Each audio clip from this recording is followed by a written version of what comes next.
Zach Aguilar. Before we started, for the parents in the audience, if you could please introduce yourself, Zach, and tell them a little bit about yourself. Hello, my name is Zach Aguilar. I'm a voice actor from Los Angeles. Some of the roles you might know me from are Tanjiro Kamado in Demon Slayer,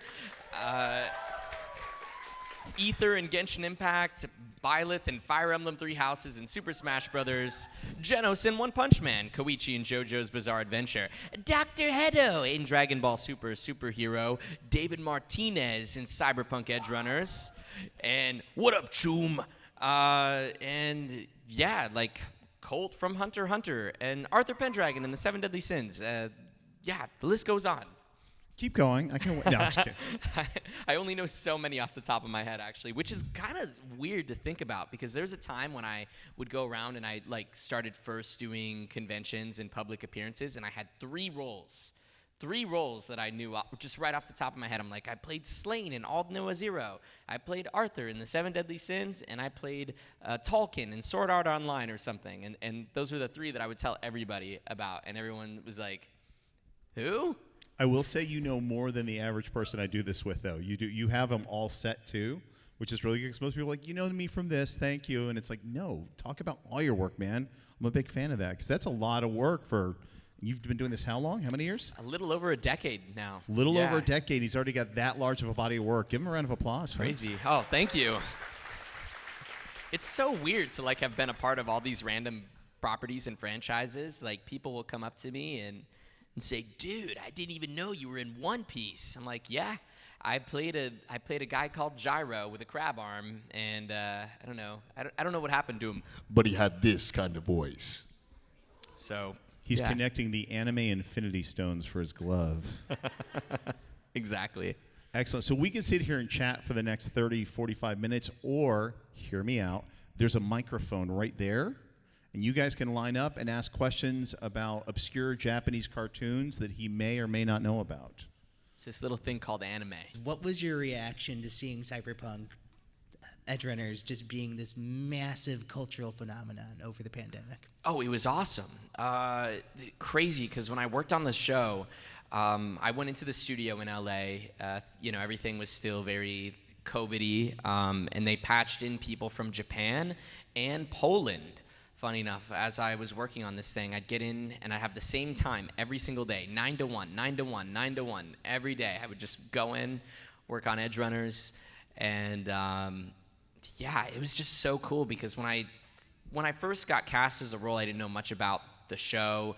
I didn't even know that it was for Cyberpunk because it was so secretive until I got in the booth and I started working on it. And they're like, yep, so, Cyberpunk 2077, this is the anime basically from that game. It's a prequel, and long story short is everybody was just awesome to work with. The producers were amazing, and nobody thought that it would be as popular as it turned out to be. But after I worked on the first episode, I thought it was something special, and I'm like, this thing's gonna be awesome. Besides Tanjiro, who is your favorite Demon Slayer character? Ooh, my favorite is Inosuke. Nice.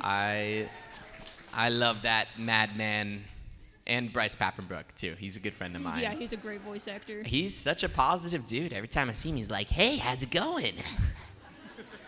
Nice. Thank you. Yeah, thank you. Do you feel like there are differences in how you need to prepare for TV shows and movies versus video games?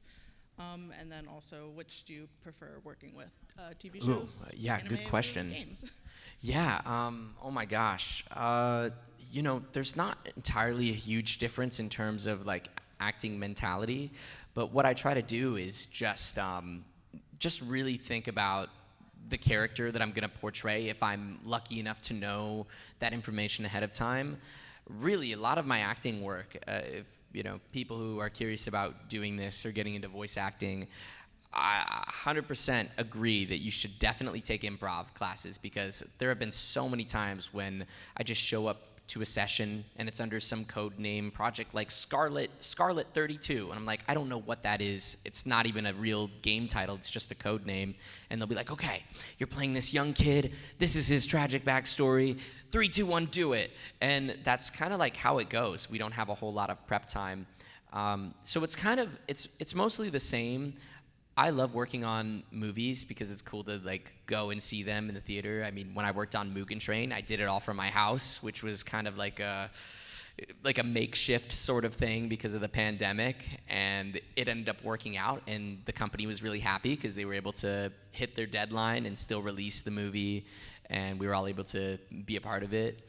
But yeah, I love working on movies. Movies and animation are definitely the hardest form to work on, whereas video games, the reason why video games aren't, in my opinion, as difficult is because we have more creative freedom, because we don't have to match the timing of the animation that's already preset.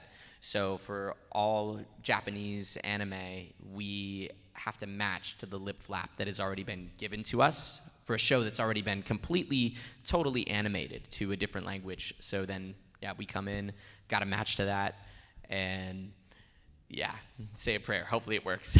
All right, thank you. Yeah. I was wondering, as voicing characters like Aether and Byleth, getting to voice the main character, but then it's like you have like maybe like 60 lines or something. Yeah. It was super fun. I can't remember. I think I probably finished all of 3 houses in like one sitting. You know, I just went in, recorded all the lines, and then I went home that same day, and I was like, okay, well, that was cool. Guess I'll see it when it comes out or whatever. But yeah, I don't know. It's interesting. People like to hire me to do grunts for some reason, so. How was it like voice acting and seeing the growth of the character? Because I remember how he started out and how he ended. How was it like? Oh, it was a very bizarre adventure. It was crazy, yeah, playing Koichi. That was probably one of the first very difficult vocally roles that I ever had because of all the screaming. I remember when he was like kidnapped by Yukiko, and I had to do that and, you know, scream as high pitched at the top of my lungs. I mean, if you go and watch the show, you'll hear me use a voice that you might not ever hear me use ever again. Very high pitched screaming. It was a lot of fun, but yeah, it was cool. I was just curious if you think that reading the manga helps when it comes to some of those emotional scenes, like say like the last episode of this most recent season. Yeah. Or do you think not like knowing ahead of time can hurt a little bit, or with like the surprise factor, or? You know, it sounds crazy, but I actually don't think it does anything to my portrayal for the character. Because when I watch the scene and we're about to record it, like I listen to the music, there's so many other cues and things that I think I pull from. It's interesting to know kind of what level he's gonna go to. I mean, in the manga, when you see his mouth open and his eyes are rolled back in his head and he's like, ah, like screaming as loud as he possibly can, I'm like, yeah, I'm gonna have to scream a lot. But typically, you know, when the episodes air and when they air in Japan, I think that gives me more than enough time to really kind of prepare myself for what I'm gonna have to do for an episode. But to me, like as an anime fan, it's super interesting to know the story and to know where it's gonna go, and to see other things that kind of develop along the way. Even, you know, as in the manga, you can look at certain scenes and be like, huh, that's so weird.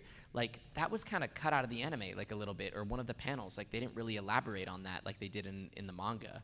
There's certain small little things, but for the most part, I think Demon Slayer has followed the manga, like, very closely. Is there a particular episode that you would recommend personally? Like, my personal favorite episode of Demon Slayer? Yeah. Is this just, like, for people who haven't seen the show, or, like... just what my favorite one is? Yeah, just what take your pick of that. Yeah, I think that I guess if I had to show somebody like an episode of Demon Slayer, be like, you gotta watch this show, I'd probably show them episode 19 where Tanjiro fights Rui, just because there's a lot going on in that show, or in that specific episode. The music was awesome, the animation was killer, like, that episode broke the internet when it came out. I think that'd be a cool one. Thank you. Yeah. Thank you so much. When you were voicing Tanjiro, what was your favorite set of lines that you've done? Ooh, favorite set of lines? One form that I got to do was, let's see. Ooh, I liked when he was on the rooftop with Daki in the second season. He got to say, Hinokami Kagura, burning bones, summer sun. So that was kind of cool. All right, thank you. Thank you. What's the story of how you got the role of Tanjiro?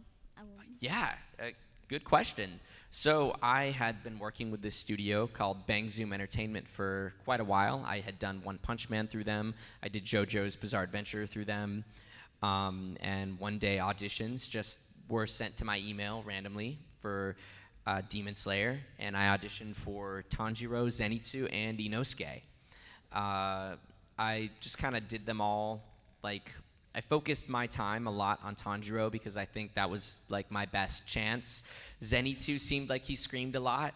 Inosuke had a lot of texture to the voice, and I'm like, if I did get that role, that would suck because I just would probably lose my voice all the time, like going in for it. But yeah, I auditioned for all three of them, and I can't remember, like a few weeks went by, and then they gave me a phone call and said, hey, congratulations, you're gonna play Tanjiro. You wanna come in a week and, give it a go, and we'll have the producers from Aniplex come in and, we'll see what they say. Like, okay, cool. Hey, ladies and gentlemen, we want to thank you all for spending a wonderful weekend with us. Zach does have to depart after this, but please, one more time for Zach before he goes. Thank you, guys. Thank you so much.